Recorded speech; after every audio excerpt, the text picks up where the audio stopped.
All right. I haven't heard from Dawn on there. It looks like she's with us. Is she? Okay. Yeah, she's got her microphone muted. Well, Now she does. I know, but, you know. Okay. Well, we will call this meeting to order then. This is a special meeting of the Jinx Aquarium Authority. It's Tuesday, June 2nd, 2020. It's 5 o'clock p.m. Let's call roll, please. OJ? Here. Bond? Here. Montgomery? Here. Lynn? Trustee Lynn? She's got her microphone muted. I do. I'm here. Oh. Murray?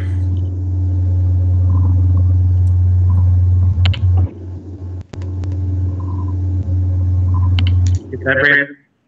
Yeah. Murray? Here. Rowe? Say Rowe? Yes. Yes, here. Shirley? Here. And Brandon, you're coming in pretty quietly on my end. I don't know if everyone else is having that same experience. Yeah, I can hear him. Brandon, move closer to the mic. I did. Is this better? Yes. Okay. Yeah. Thank you. All right, first order of business tonight, consideration and appropriate action relating to requests for approval of the consent agenda. Any motions or questions on the consent agenda? Move to approve it. Second. All right, thank you. Let's vote. OJ? Yes. Bond? Yes. Montgomery? Yes. Lynn? Yes. Murray? Murray? Yes. Rowe? Yes. Shirley? Yes.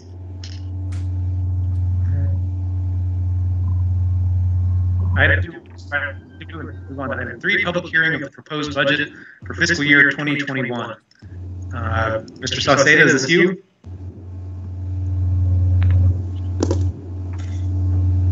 You're muted. Muted.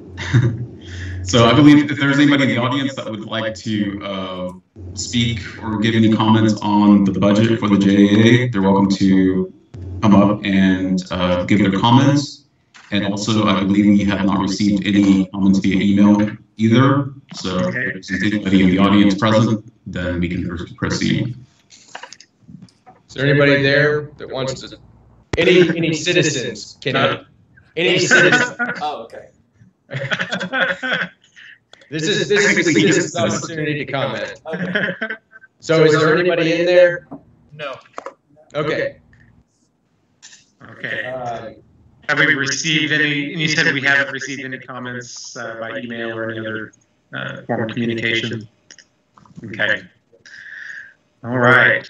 You want us to review it real quick before we get out of public hearing, or do you want us to do that on the next item, on item 4 with the resolution? Yeah, why don't we just go ahead and move on to item 4, and we can just have all that conversation under one item, if that's okay with everyone else. Okay. Item 4, request to approve resolution number 71, appropriating and approving FY 2020-2021 annual budget, pay, and classification plan, and related matters for the Jinx Aquarium Authority. All right. Mr. Sauceda, is this? Yep. Get us going. Chair and members of the authority, over the month of May, we met with the chair, the vice chair, and trustee Montgomery to present the budget proposal. And after a couple of meetings and some edits, what was emailed out a couple of Fridays ago is the proposed budget for fiscal year 21 and also the financial plan for fiscal year ending June 30th, 2022. And we call that a financial plan because since we're only adopting 1 year at a time, there will still be time to review year 2. So in year 1, I just want to kind of hit some of the highlights or some of the revenue assumptions. Overall, we kind of wanted to take a conservative approach. We looked through all true and kind of took a 12-month rolling average in kind of our membership sales, our ticket sales, e-tickets, and kind of came up with the numbers that you see there in our budget. I'm not sure. I'm looking at page 39, which would be of the budget, which is the Fund 90, which is the general fund for the aquarium. We have operating revenues as a whole increasing roughly 2% from the fiscal year 20 budget, with the biggest increases in on a percentage basis on kind of our event catering, Howell Marine, since we did so well this year, and then we've been having kind of more events throughout the fiscal year, at least one event a month, so that would kind of flow into the special event revenue that you see there. Overall, we project for the fiscal ending June 30th, 2021, operating revenue at $6.1 million. And then the operating, or some of the transfers, of course, the JWA transfer to help fill any operating shortfalls.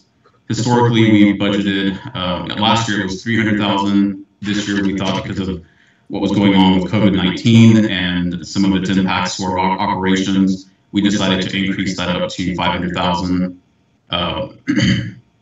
And then we also budgeted for a payment on our outstanding pledge loan with Bank First.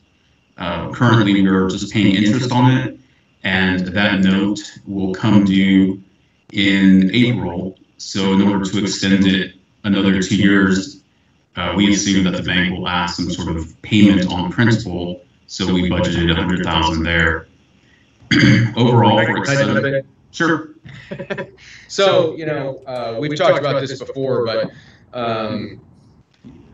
we've been stressing for the last 3 or 4 years revenue and new revenue streams, and enhancing existing revenue streams, and then are there new revenue streams that meet the vision for the facility?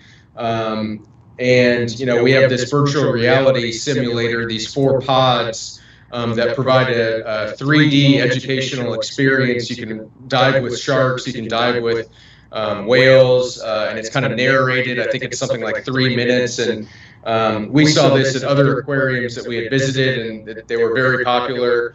And it's kind of a great model for us in that there's very little capital expenditures up front, and it's a revenue split 50-50. We collect the revenue, we remit that revenue to the vendor who delivers and installs these 3D pods. We're conservatively saying that we're going to bring in $128,000, and in the next year, 50% of that would be sent back to the company that makes these VR machines, but we would be the ones operating them. We started out with a much larger figure, but tried to be conservative because these were supposed to be installed in March, and because of COVID, these things came from, the installers were coming from Seattle, so we said, please don't come and install these now. But we expect those hopefully to be installed sometime this summer.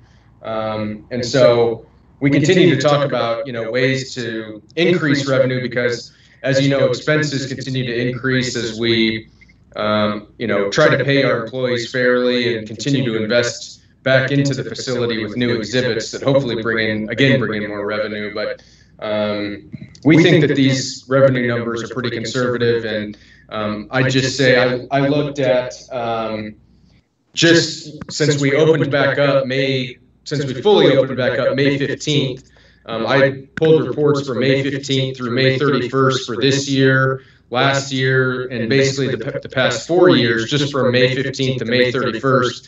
And for this year, since we opened back up May 15th through the 31st, we brought in $230,000. In previous years, the average was about $260,000. So to be only about $30,000 behind in that 2-week period post-COVID, I think is a good sign for the summer to come, hopefully. So I'm optimistic that the public will continue to visit the aquarium at the rates that we have budgeted here. And we were on track to have no transfer from JPWA this year. Unfortunately, COVID happened, and now we're going to need a transfer, and we're looking at about $1 million shortfall. If you remember last year, about the same time, we had the flood. Last year, we were on track to not need a transfer, but the flood happened, and we only needed $75,000. So, I mean, we were almost there.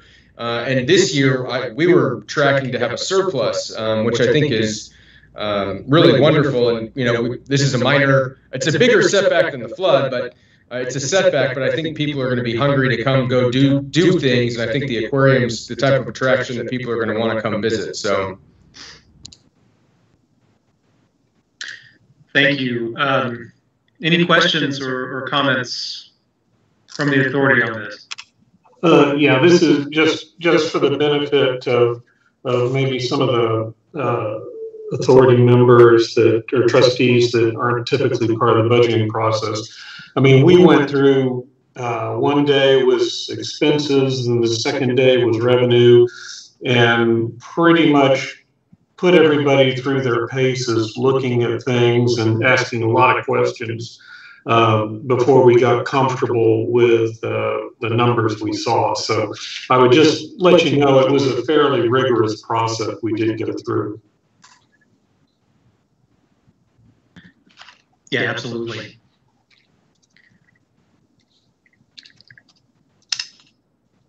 Robert, Sauceda, do you want to briefly go over the expenses here? Sure. So starting off with Aquarium Operations, the major increase in there is the revenue share that Chris spoke about with the VR machines. So the revenue comes in and then the expense goes out. So technically it's an expense for us as we share that revenue. And overall for personnel, we are budgeting to give a cost of living increase starting July 1st, kind of on a tiered basis. So those making up to $30,000 a year would receive $1,000 on their annual salary.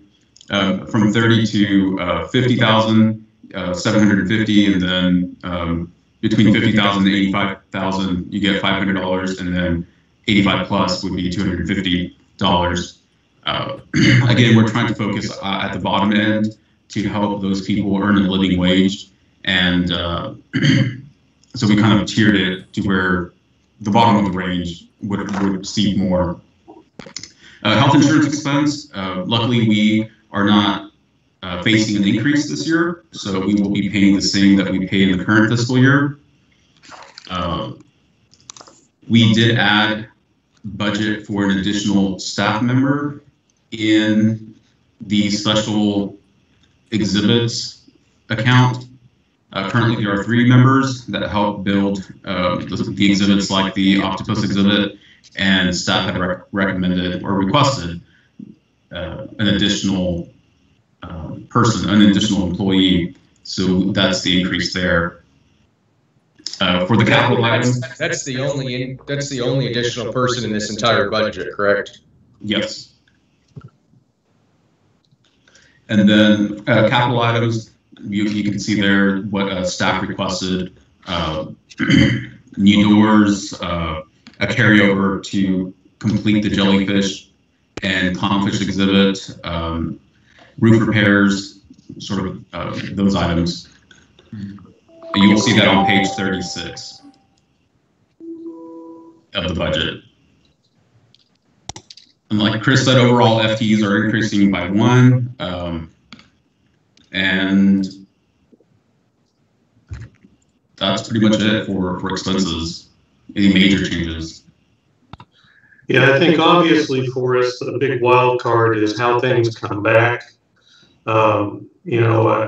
I think we feel good about where they've gone here recently. I think you saw the note from Kenny, or I'm sorry, that was from Chris, about some of the numbers. And, a budget's a budget. We'll see where we go, but we think it's reasonable. Where we end up, time will only tell. And if I could just add, because I'm getting texts about this, and I don't know if this was covered prior to the meeting, but there have been reports of protests at Tulsa Hills and Target and others have boarded up their buildings there. And we closed the aquarium early today, and Riverwalk is closed early, and we have police and barricades at the aquarium just in case. But we are prepared in case protesters do come down from Tulsa Hills to Jinx, just so you know. Yeah, thank you for that. So where are we on the OAF reports and what contribution they're going to be making to help with the $1 million that's going to be supplemented?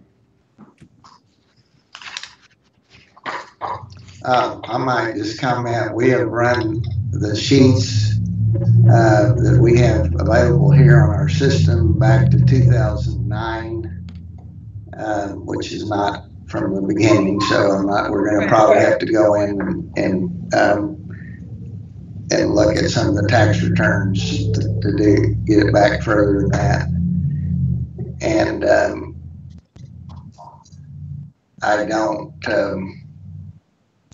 have a report on, because I'm not sure we have a solution to how we're going to make up the $1 million. Okay, so do we have any funds at all coming from OAF? I mean, is there anything in Yeah, reserve? there's constant. There's been, over $6 million since 2009. But a lot of them are for specific things like the run, and they're scattered all through there. But there's the last major project was the octopus. We just got $10,000 in on that the other day. That's an annual contribution. And before that, it was the turtles, and that was probably a $2 million. So it's just broken down by, it's not, we don't just randomly send $1 million over. So No, Harvey, please don't think I'm thinking that. I just want to know, how much money can we look at as far as the OAF and compared to what JPWA needs to contribute, and where we are as far as building that reserve up to help with the supplementation of the aquarium. That's really all I'm asking, and I'm just really asking, what fundraising we're working on, and maybe we could help with that. I'm not trying to put you on the spot, of course, but it's just the fact that what can we do to help you or the OAF build up this fund that we can help supplement with the aquarium? I think it's just that Donna's been asking, I think last time was, me being new back into this, I knew there's no OAF, but I didn't know where any money comes from or how it goes or where it goes. And I think Donna may have been in the same boat, the way it sounds. Just seeing something that at least lets us as the trustees kind of have an idea. Oh, okay, this money has come in and it's gone to this or this or this. And I know it's been, you guys have done a great job so far doing so. Yes. I just didn't know where anything went to, and I think that's kind of where Donna, it sounds like where Donna's coming from. I don't know, Chairman, you may have a better idea of it than I do, or than maybe Donna does, I'm not sure. Yeah, well, looking forward to seeing those, and we can certainly take all the help we can get. As Trustee Montgomery mentioned, there's a lot of unknowns as we go into the next year here, and you can think that you're on top of the world as far as we thought we were going to be in the black coming up here, and turns out we weren't. And so, I think we're just trying to turn over every stone we can and make sure we've got all hands on deck as we're going into the future here. And if I could add something operationally, the reason that we keep talking about revenue and that I keep kind of beating a dead horse is whether it's the Public Works Authority or whether it's donations, there's going to be things that happen that donations can't come in because there's a recession, or there's not, there's a bad taste in people's mouth on the JPWA about transferring money. And we've recognized this, that there's going to be issues with both entities, sometimes not of their own, under their own control. And so the goal has been for this facility to eventually become financially sustainable. And that's what, Kenny and his team and me have been working so hard on, is trying to raise revenue and control costs to an extent and come up with new ideas. And I think this is a perfect segue for me to talk about some of the, what may seem like kind of crazy ideas initially, and Keith drops his head, but, things that make significant amounts of money. Virtually every zoo in the country has a carousel, and they bring in hundreds of thousands of dollars a year, and there's no denying it. It's a proven business model, and that's why zoos have carousels. The Tulsa Zoo has a carousel. The zoo carousel and train costs $1 a ride. The last I checked, they bring in $600,000 a year. So there's things that we can do. We've looked into a carousel. A 24-inch diameter carousel costs $330,000 to custom make wood. It looks nice. It can be all aquarium themed. And I bring you back to, say, for instance, Central Park. In, I believe it was 1860, they wanted to put in a carousel. And the Central Park board was aghast at putting in a carousel and having an enterprise in the park. And people weren't for it, and now 160 years later, you can't imagine Central Park without the carousel. And so I think some of these ideas, Randy had talked to me for, since the 11 or 12 years I've known him about a Ferris wheel, somewhere in the back that would be a billboard for the aquarium and also draw additional guests and extend the stay. But these are some of the ideas that, they may seem at first blush like, well, why would we do something like that? But I think that these things generate significant amount of revenue. And even if we had those last year, if we had that additional, income, we wouldn't have needed the transfer. And we'd be less reliant on third parties like OAF and the Jinx Public Works Authority. And that's my goal, is that long term, the aquarium, it's a bonus if the OAF, has money for an exhibit, and it's a bonus if the JPWA wants to offer some money for some economic development incentive purpose. But I don't think, it's a struggle to get there with just the exhibits alone, as we've seen over the last, 16, 17 years. And so I think anything we can do that we think possibly fits in the vision, I've looked at literally probably 80 different 990s from zoos and aquariums all over the country on their revenue streams. And, I hear people say, well, we want the aquarium to be an educational institution. We can't have anything that's kind of fun like that. But I would, the San Diego Zoo brings in $300 million a year, and I don't think anyone questions the conservation they do all over the world, but it's supported by things like their carousel and their ropes course and their zip line and the other things that bring in revenue that support the things that maybe don't bring in as much revenue. And I think that my goal is to continue to talk about this so that it becomes a discussion about what can we do that can support the education and other aspects of the aquarium that, don't bring in as much revenue. You can look at the education line item in the budget. I think it's $200,000. And we're extremely thankful for Fish Friends that, the OAF pays for underprivileged kids to come through the aquarium. And I think it's something like $30,000 or $40,000 worth of admissions, and that's discounted admissions for the kids. So, I mean, you're talking about tens of thousands of kids that get to come through. And, but we couldn't do that with some of the other programs we have. And so I'm just kind of bringing this up as we discuss what the OAF is contributing and what the JPWA is contributing. My goal is that we don't need those things and we don't have to have these discussions because we've put in other attractions that bring in money and increase the dwell space. Right now, I went to the aquarium Saturday with family from out of town, and we spent about an hour and a half to 2 hours.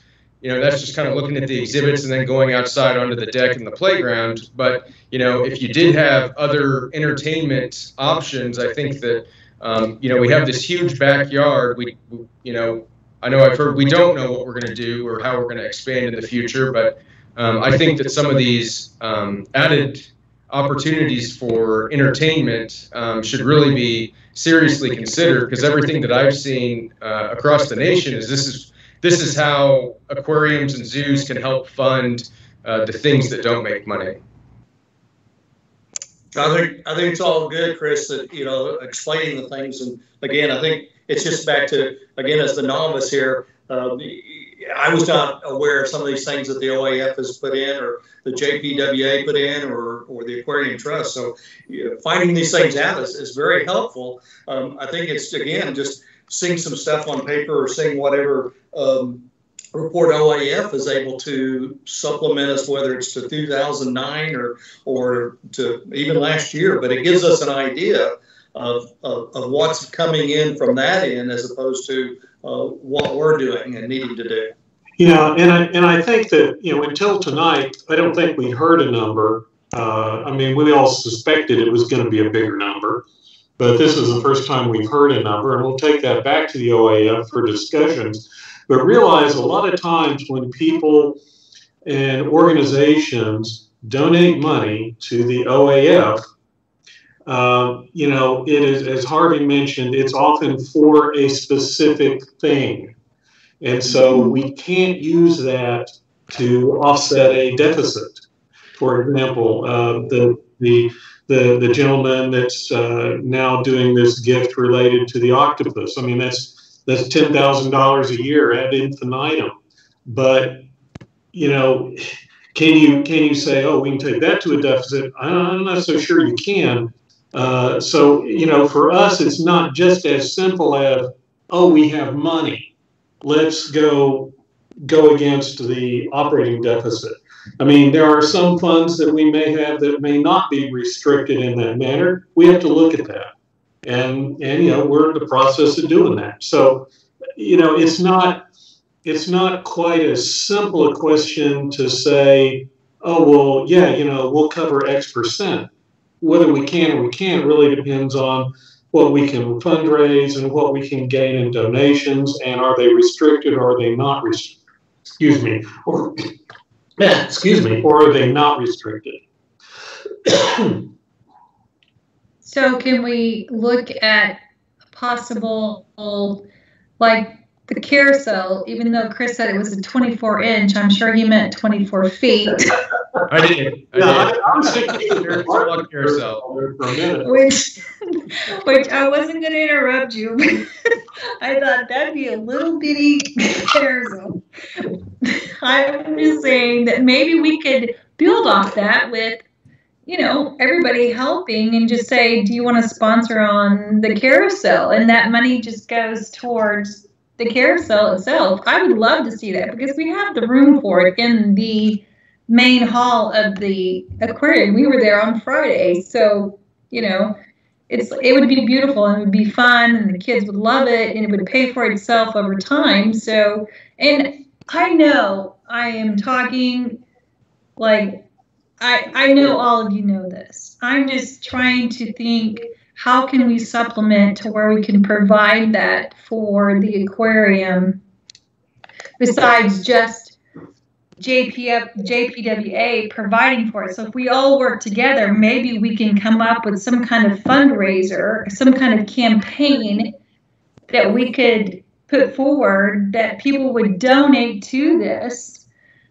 in order to provide the funds that we need in order to do that and supplement, the aquarium itself. I'm not trying to be controversial. I'm just saying I want to help, and I don't know that just being on the OAF or just being on the JAA and just being on city council, maybe we can all work together to provide this. We all have contacts. We all have people we can reach out to. Just tell us what we need to do. Well, I do think as a JAA, and I made the same comment to both Chris and to Kenny, I hear you guys talk about this is a great thing. We'll make the case, put the case down in writing. Let's look at, okay, if we do this, we're going to have to change this, and we're going to have to modify that. Oh, and by the way, we're going to give up this other section of revenue and make the case. That's what we expect as trustees to see. and then we can look at it and make decisions based on that. And I know they've been building the case, but fine, make the case, because it's not exactly we're going to add this, because you also have to realize we have to subtract this. Correct. Well, they believe that this other item will be way more in terms of revenue. Okay, fine, make the case. I'm just trying to normalize the idea right now. Yeah. But I'm surprised you don't have a 24-inch one on your desk there. I'm sorry, Chris. Okay. All right. Well, thank you for that. And any more discussion on that topic in particular, or on the budget in general? No, I would move that we approve Resolution 71. I second. Okay. Sorry. All right. Well, and before we vote, I just want to thank the committee and the budget committee and staff for all the work they put on into this. And obviously, John, have anything to add?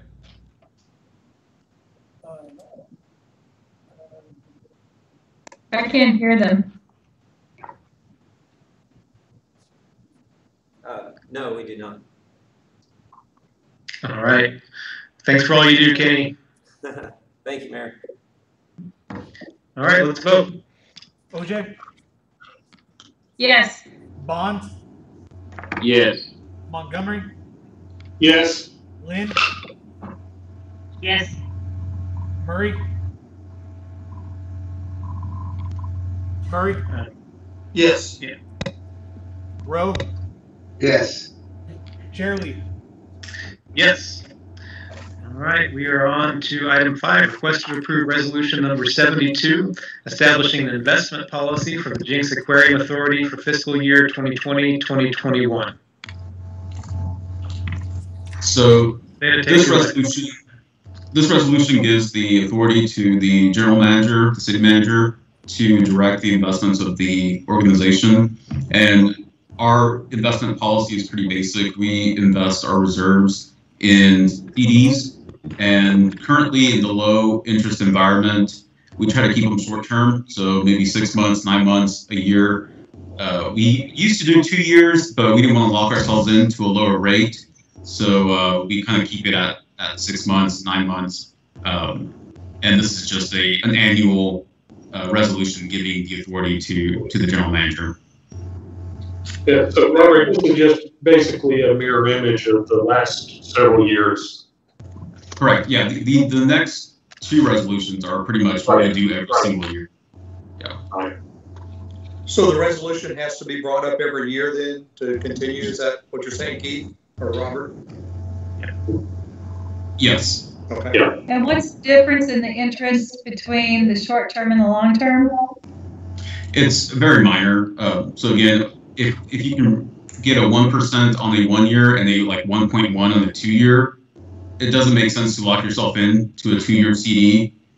In the event that interest rates go up, then we can lock in at a better rate if we keep them short term. Okay, that's fine.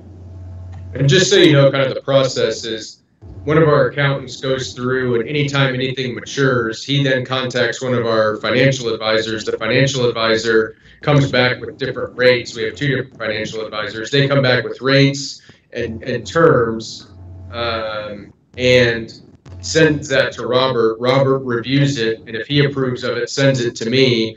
And all I do is basically look at it, and if I approve, I just respond approved. Then it goes back through Robert to Matt to the financial advisors. So there's quite a bit of oversight over the funds.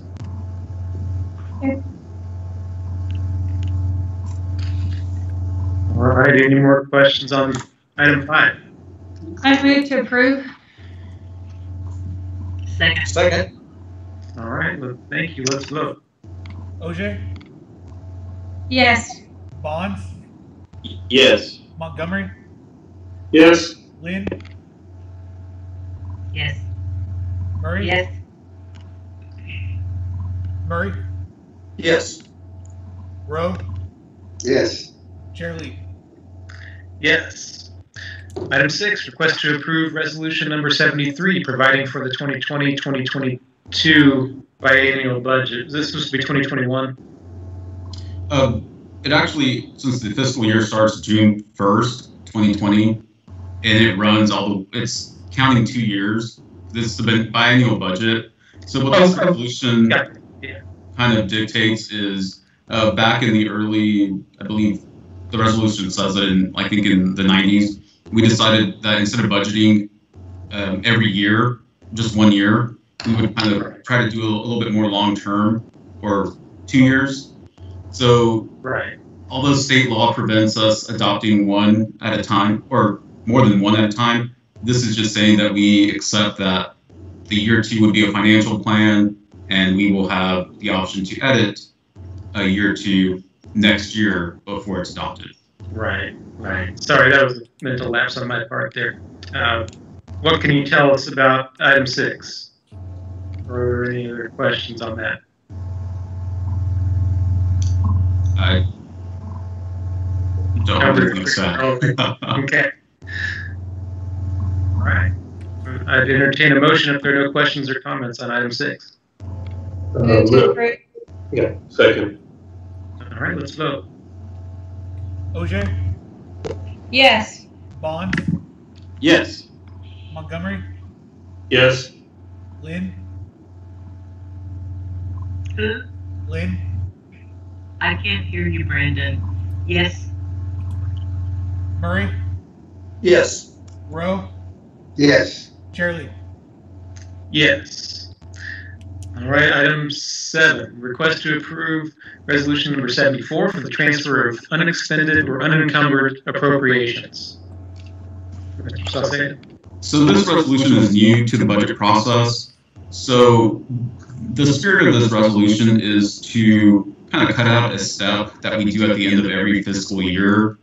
Say, for example, if account 911, which is Aquarium Operations, goes over budget by $5,000, and account 912, Education, is under budget by $5,000, we would come before council and ask, can you just allocate the budget from 912 to 911 just to make that account within Fund 90 positive or come in budget. So this is just giving the authorization to the general manager to make that decision. Again, state law is the fund itself can't go over budget. So Fund 90, which is made up of 7-8 different accounts, can't go over budget. However, for many years, there has been a resolution or an ordinance on the books for the city that we took it one step further, that said that within an account, it can't go over budget. So we basically just move money from one account to another to make the budget positive. And this is just trying to avoid that extra step. And I'll have you know this is Robert's recommendation. So I'm just curious. I don't remember at the end of the year ever having to go us approving something that shifted funds one way or another to balance things. I don't remember doing that. We might have, but Oh, a lot. We've done that a lot. okay. It hasn't happened in the aquarium since I started, but again, I've only been here for a year and a half. But it usually happens in the city and JPWA all the time. The city and JPWA have a lot more accounts, and so we'll have the same resolution for them. This isn't quite as applicable to the aquarium because there's a lot less accounts within Fund 90, but Okay. So Harvey, you remember doing stuff like this before? Yeah, but it was like Robert was saying, one at a time, this fund to that fund. But Robert, or Chris, there still would be a report of what was done. yes. It just, we wouldn't be approving it. So Yes. I'm fine with that. Yeah, and this usually happens at the July or August meeting, I believe. Right. Is that, and so, and you'll still get a report on it, but yes, there wouldn't be agenda items. Okay, I get it. Thanks. All All right, any more questions or motions on item 7? Motion to approve. Second. Thank you. OJ, Yes. Bond, Yes. Montgomery, Yes. Lynn, Yes. Murray, Yes. Rowe, Yes. Chair Lee. Yes. All right, on to other business. Staff report. Kenny, is this you? Yes, it is, Mayor. I'll keep this brief since this meeting's had a lot of meat to it. You could probably take your mask off. Mask off, Kenny. I look better? You don't have to. No, put it back on. I think you're okay. All right, all right. Well, so our numbers are pretty healthy right now. I think, considering the climate, I think they're pretty much as good as we can expect, and the numbers are fairly manageable at this point. We have our auditors. Our new auditors came in. John and his staff picked them up. Yeah, they're great. We couldn't have asked for a better situation. So we have a 3-year-old female and her daughter, which isn't even full grown yet, and they're a great pair. They'll get along, from here on out, and it's pretty neat when they saw, exploring their new exhibit. They're going crazy in it and having a good time. And our male otter, we took it to a wonderful facility in Tallahassee, and he is out to pasture outside with another female, and he pretty much right off the bat took to it very well. So we're going to open the Ozark Stream for the public to see the new otters Friday. So that's pretty exciting. And we've had a few kids in there just to see the otters, and they love the kids. They're following the kids around, so very personal. It's pretty neat. And then our jellyfish tank for this new project is being shipped, and so we should expect that hopefully beginning of next week, if not by the end of this week. So that's exciting to see what that's going to look like. And we are talking with the VR ride company. There's a lot of challenges right now because of the COVID.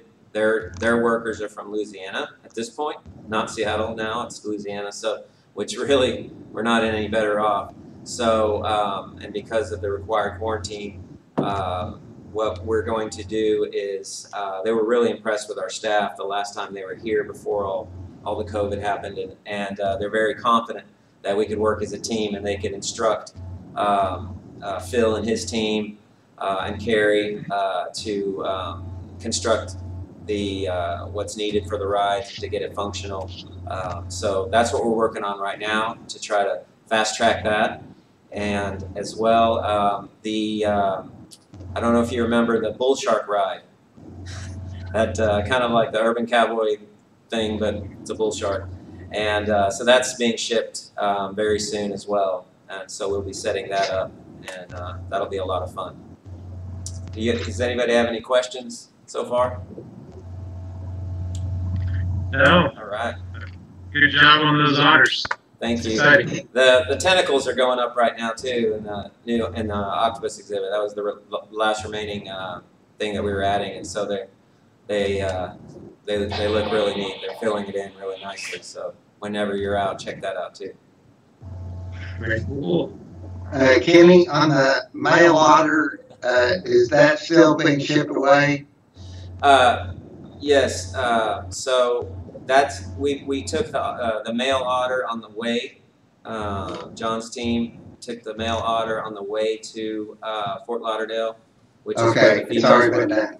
Yeah, and that's the otter we gave to the facility in Tallahassee, and he's getting up there in his age, so he really would not fit in with these two younger otters, and so they have a mature female there in that exhibit that was kind of lonely, so it worked out really well for everybody. Yeah. All right. Good. Thank you. Thank you. We're getting honors. We're getting honors, and we're also helping other lonely otters find love. So Absolutely. Come check them out. Yeah, they're neat.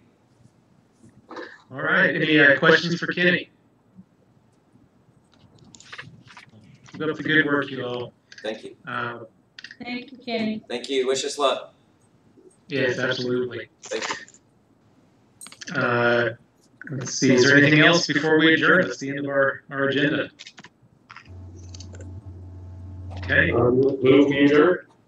Second. All right. Thank you. Let's vote. OJ, Yes. Bonds, Yes. Montgomery, Yes. Lynn, Yes. Murray, Yes. Rowe,